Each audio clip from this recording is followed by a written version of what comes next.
Bienvenue dans ce nouveau numéro de décryptage. Au sommaire, 6 reportages. D'investigation bien sûr. Allez, c'est parti. La presse quotidienne représente-t-elle toujours aujourd'hui un quatrième pouvoir? Ou bien celui-ci est-il dévolu à la puissance publicitaire tentaculaire? Réponse tout de suite dans ce reportage réalisé lui en toute indépendance.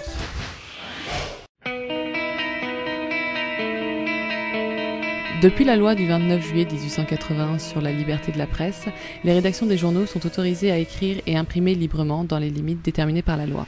C'est à ce moment-là que la presse devient le quatrième pouvoir, contrebalançant ainsi les 3 pouvoirs représentés par l'État, législatif, exécutif et judiciaire. L'article de Zola J'accuse, l'affaire du sang contaminé et des associations comme Reporters sans frontières montrent qu'en France, la liberté de la presse est bien plus qu'une simple loi, mais un véritable engagement. Mais depuis quelques années, les quotidiens payants ont été totalement bouleversés par l'arrivée des gratuits. Ces derniers sont en effet entièrement financés par la publicité et annoncent un nouveau modèle économique. Celui-ci permet-il toujours une ambition journalistique? Quand tu regardes par exemple, alors c'est caricatural, mais quand tu regardes le nouveau gratuit de Bolloré, Direct Soir, bon, il n'y a rien comme information, il n'y a absolument rien. C'est complètement vide. Aucune valeur ajoutée, rien du tout. Mais il espère attirer de la pub et le rendre rentable à horizon de 6 ans, je crois. Mais dans un contexte de crise, baisse du lectorat et explosion des gratuits, comment les quotidiens payants parviennent-ils alors à survivre? Des journaux comme Le Monde ou Le Figaro, bon, derrière il y a des gros groupes industriels, il y a des gros financiers, donc ils tiennent comme ça, mais sinon ils sont en déficit d'exploitation, clairement. Si ces actionnaires permettent alors à ces titres de ne pas être déficitaires, ont-ils leur mot à dire sur la ligne éditoriale ou sur le contenu du journal? Vous pensez bien que si une entreprise possède un groupe, elle ne va pas souhaiter qu'un certain nombre d'informations qui nuisent à ce groupe passent. Et cette dépendance économique se vérifie-t-elle aussi dans le seul quotidien politique français? L'UMA est par contre dépendante de son actionnaire principal, qui est le PCF. Donc tu ne trouveras jamais d'article objectif dans l'UMA sur le PCF. Donc là tu as un problème la question d'indépendance se pose. Un journaliste va donc être contraint de répondre aux actionnaires du quotidien et par conséquent aura une liberté d'expression réduite. Mais qu'en est-il alors de l'importance croissante de la publicité quand on sait que cette dernière peut représenter jusqu'à 80% du budget d'un journal? Aura-t-elle un impact sur le contenu rédactionnel? La question semble embarrassante pour le directeur d'une régie publicitaire.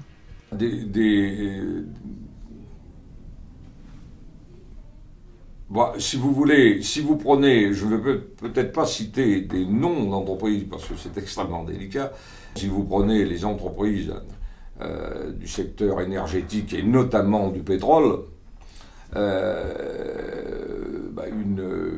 média qui dénonce les marées noires et ce qu'il considère être les véritables raisons des marées noires, peut très bien voir à un certain moment la publicité de tel ou tel groupe pétrolier disparaître de ses colonnes. Donc, entre actionnaires et annonceurs, les pressions extérieures nuisent au travail du journaliste. Cependant, certains journaux comme Le Canard enchaîné ou Charlie Hebdo semblent avoir une liberté de ton des plus totales. Comment explique-t-il cette situation? Nous ne sommes pas du tout dépendants ni d'annonceurs, ni d'actionnaires extérieurs au journal. C'est-à-dire le journal appartient aux gens qui le font. Charlie Hebdo et Le Canard enchaîné sont-ils alors le dernier espoir pour une liberté de parole avec un journaliste à l'abri de toute pression? Des médias de grande audience sans publicité sont des médias extrêmement spécifiques. Bon, alors, Le Canard enchaîné et Charlie Hebdo sont des exemples très intéressants, mais ce n'est pas ce qu'on appelle des médias d'information générale, enfin c'est des médias politiques d'information générale.